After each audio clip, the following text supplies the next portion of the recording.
তো বন্ধুরা আজকে কষা মাংস খাবো। কেমন লাগবে বলো? সুন্দর কালার হয়েছে আর গন্ধটাও সুন্দর বেরিয়েছে। তোমাদের কেমন লাগছে অবশ্যই জানাবে। কষা মাংস খেতে কিন্তু আলাদা রকম টেস্ট আসে। এমনি মাংস তো খেয়েই থাকি, কিন্তু এইভাবে মাংস খাওয়াটা গরম গরম ভাতে উফ দারুণ মজে যাবে।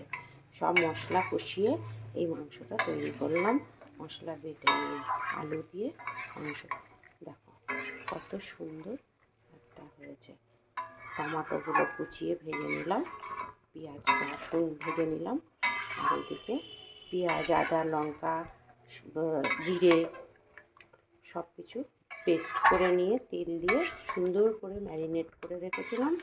এবার কষানোর তেলের মধ্যে দিয়ে জিরে গোটা গরম মশলা সব দিয়ে এটা কষিয়ে নিচ্ছি। চলো বন্ধুরা, আমার কষা কিন্তু একদম তৈরি হয়ে গেছে। কেমন লাগলো অবশ্যই জানাবে। নেক্সট ভিডিওতে আবার চলে আসছি। Tata, bye bye.